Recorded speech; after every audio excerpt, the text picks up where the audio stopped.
This video is sponsored by Squarespace, an online platform that makes the hassle of designing a website as easy as making a ghost costume. If you want to check out how easy it is, look at my dang ol' website at squarespace.com/runesmith, or make your own with a free trial. And if you did want to launch a website to sell whatever weird hobby you have, I broke into Squarespace headquarters and hacked their servers to give you 10% off your first purchase with the promo code RUNESMITH. In case you didn't hear what I just said, or if for some reason it's mandatory that I tell you twice, that's squarespace.com/runesmith. Now I have to find a way to distract their 24-hour customer service while I escape with both my sponsorship and my promo code. But all I know how to do is make videos. Welcome to a breakdown of Fairyland, the world of tiny magic pranksters. No one's written much about it yet, so like most of my stuff, I'm gonna have to pull threads from existing snippets, and the rest out of my ass. The one guy that did a full look pulled inspiration from other sources, so I don't want to just copy and paste him, but I did copy and paste him in the description. The Feywild is essentially the material plane plus, where everything is twice as vibrant and twice as unpredictable. It and the Shadowfell are unique planes because they're copied and pasted versions of the normal world's layout, and then they change the opacity in either direction. The most repeated detail in every source says it's easy as hell to stumble into the Feywild without realizing it. Every other plane needs a gate, but the Land of Fairies just shits out doors to mess with people. You know Alice in Wonderland? Maybe the Wizard of Oz? Hell, even Rip Van Winkle. All Feywild portals. And you know what happened to each protagonist? They got fucked with by fairy tale creatures. Shrek too, but he might just be in the Fey. Wherein lies the only main feature of the Feywild. It's bright, it's pretty, and it makes you feel good, but it's not a plane of good. Where Arvindor is the outer plane of goodness and natural beauty, or the Hells are the embodied evil, the Fey can be summed up as prank energy. Being the home of every variant of fairy tale monster, all of which were created to warn kids about dangers, the Fey is dangerous and misleading. Before I talk about everyone's favorite class that has the best stats and is never cringy, I'm gonna run down most of the fairies we have so far and what they might do to you. Boggles. Tiny pests that constantly shit out oil and cross over to mess with lonely people. You'd think they'd make good magical friends, but really they just amuse themselves at your expense, and then they hop in tiny portals before you can grab their slippery, oiled up ass. Blink dogs are just dogs that disappear a lot. Also, they really hate displacer beasts, which aren't Fey for some reason.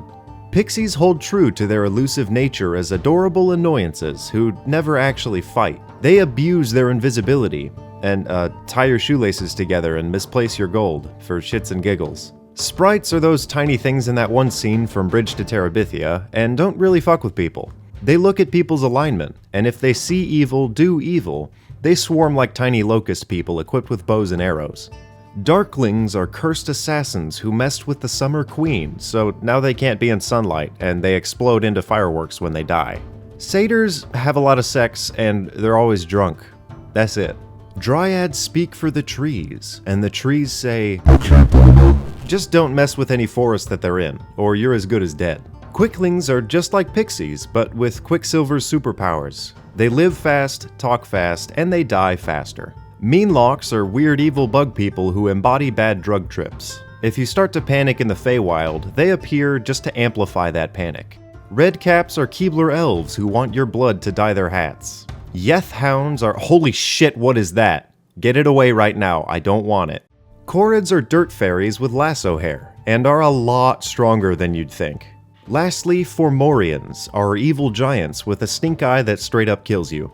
They used to be sexy as all hell, but made someone mad and got cursed. That's a common theme here.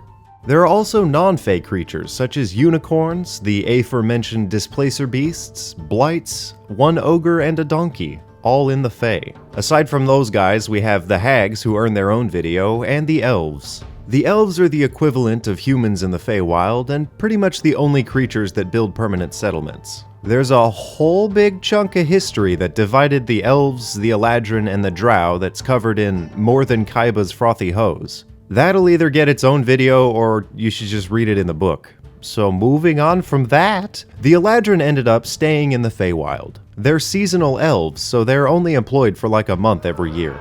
You have childish elves, sad elves, hedonistic elves, and confident elves. It hasn't been explicitly explored in detail yet, but I believe these folks are the ones who build twin settlements of normal buildings. Which brings me back to the natural layout. Twin features of the real world are good pointers as to where you are if you do end up lost in the Fae. For example, Mount Rushmore might be a dormant stone giant with dozens of rocky talking faces that give misleading advice. Florida would be a grand, winding twilight swamp home to hundreds of hag covens conspiring against each other. Not everything is cloned, but a lot of large features are just doubled in grandeur. The last thing I'd want to cover, and probably your only means of escaping the Fae, are the residing politics. As far as I've been able to tell, there are two parties who govern two halves of the Feywild, called the SEELIE and the Unseelie.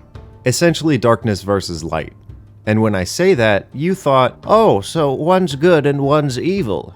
No, you're dumb and you haven't been paying attention. They both function like courts, with a queen for each. The Summer Queen, who I blame for California's 110-degree droughts, and the Queen of Darkness and Farts. The settlements in the Feywild, aside from the elven ones, are ruled by these two courts. Aside from the minor division of tendency toward good and evil, and varied levels of light, both queens are constantly butting heads to decide who's the prettiest and who's the best. When they aren't fighting, they're slinging curses out like nobody's business or giving gifts to travelers who humor them. As a final note, understand that time moves differently, just like in the Jesus, the Satan, and the clothes cupboard.